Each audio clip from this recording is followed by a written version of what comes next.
was scrolling Twitter just a minute ago and I saw Mark Goldbridge's channel gets acquired by Gary Neville's company. Obviously, most recently, Mark Goldbridge sold out, you could sort of say, but anyone would do it in his position.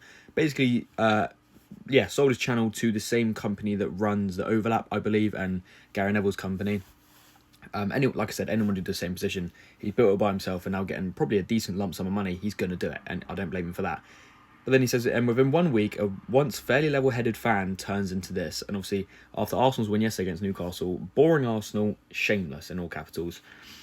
And I can't help but feel like, if you were going to tell me a year ago that down the line, he would let his company get bought by Gary Neville's company, and that he would, like he says, a fairly level-headed fan who's always been non-biased and always sort of saw it from like a neutral and actual football fan point of view, would be sat here mocking and calling Arsenal shameless and boring after grinding out a 1-0 win against a tough opponent with 4 games to go to retake top spot after a tough defeat to Man City.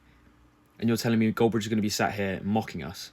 Now, look, I don't think Goldbridge is sold out in any way, shape or form. Like I said, anyone would do it in his position. But obviously it says here, Gary Neville's company. And we know from history and from games that Gary Neville commentates on, he's not the highest of praise for Arsenal. Yes, he says we're going to win the league every year, but he's always the first to criticise and backtrack and dig us out, really, even though we're winning the game. The commentary yesterday was almost unbearable. Him talking on commentary during the game against Newcastle at times was unbearable, and I couldn't stand and listen to it. And that's the case when he commentates on most of our games 2-2 this season. And I do think Goldbridge is doing it from a PR point of view because he's going to get clicks. I mean, an hour and he's already got 30k views. He's obviously going to get clicks and views if he names it shameless after we've won. So soon after the game, after we've won the game, obviously he's going to have Arsenal fans raging in the comments, and they were.